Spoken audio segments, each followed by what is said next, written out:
السلام علیکم ورحمۃ اللہ وبرکاتہ۔ الحمد للہ وحدہ والصلاة والسلام علی من لا نبی بعدہ، اما بعد فقد قال اللہ تبارک وتعالی فی القرآن المجید والفرقان الحمید۔ اعوذ باللہ من الشیطان الرجیم، بسم اللہ الرحمن الرحیم۔ واعتصموا بحبل الله جميعا ولا تفرقوا واذكروا نعمة الله عليكم۔ وقال تعالى في مقام آخر: يا أيها الذين آمنوا ادخلوا في السلم كافة ولا تتبعوا خطوات الشيطان إنه لكم عدو مبين۔ آمنت بالله صدق الله مولانا العظيم وصدق رسوله النبي الكريم، ونحن على ذلك من الشاهدين والشاكرين، والحمد لله رب العالمين۔ سبحانك لا علم لنا إلا ما علمتنا إنك أنت العليم الحكيم۔ رب اشرح لي صدري ويسر لي أمري واحلل عقدة من لساني يفقهوا قولي۔ اللهم صل على سيدنا مولانا محمد وعلى آل سيدنا مولانا محمد وبارك وسلم۔ بزرگان محترم، عزیز ساتھیوں، اللہ تبارک و تعالی نے اس کائنات کو اپنی قدرت کاملہ سے پیدا فرمایا ہے۔ کائنات کی ہر چیز اللہ تبارک و تعالیٰ کی مخلوق ہے، اور ان تمام مخلوقات میں بڑی بڑی مخلوقات جو ہماری آنکھوں کے سامنے نظر آتی ہیں، جیسے زمین، پہاڑ، سمندر، آسمان، چاند، سورج، ستارے، یہ دیکھنے میں بہت ہی بڑی چیز ہے، بہت ہی بڑی مخلوق ہے۔ اور پھر آسمان میں چاند، سورج، ستارے اتنے خوبصورت مناظر ہیں کہ رات کے وقت میں اندھیرے میں جب کسی انسان کی نظر آسمان کی طرف اٹھتی ہے تو ستاروں کو دیکھ کر اور چاند کے روشنی کو دیکھ کر اس کا دل خوش ہوتا ہے۔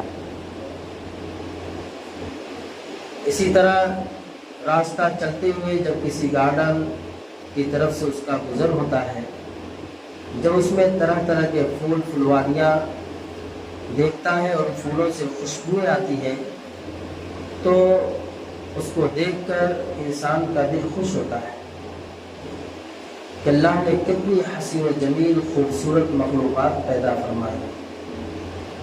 اسی طرح پرندوں کے رنگوں کو دیکھ کر، پرندوں کے پروں کو دیکھ کر کہ اللہ نے کیسے رنگ برنگ کے پرندے اللہ رب العزت نے بنائے، کتنا حسین و جمیل، کتنا خوبصورت پرندہ اللہ نے بنایا ہے کہ انسان کا دل اس پرندے کی طرف کھینچا جاتا ہے۔ ان تمام مخلوقات میں بے شک یہ اللہ تبارک و تعالیٰ کی عظیم ترین مخلوقات ہیں، لیکن ان تمام مخلوقات میں سب سے افضل ترین مخلوق، سب سے احسن ترین مخلوق، سب سے بہتر اور اچھی مخلوق اللہ تبارک و تعالیٰ نے حضرت انسان کو بنایا ہے، جس کے بارے میں خود خدا نے اعلان فرمایا: لقد خلقنا الانسان فی احسن تقویم، کہ البتہ تحقیق کی میں نے انسان کو بہترین سانچے میں ڈھالا ہے۔ تمام مخلوقات میں سب سے افضل ترین مخلوق حضرت انسان ہے۔ فرشتے اللہ تبارک تعالیٰ کی نورانی مخلوق ہے، اللہ نے ان کو نور سے پیدا فرمایا ہے، اور نور ایک روشن چمکدار چیز ہوا کرتی ہے۔ لیکن اللہ تبارک تعالیٰ نے فرشتوں کو افضل نہیں کہا،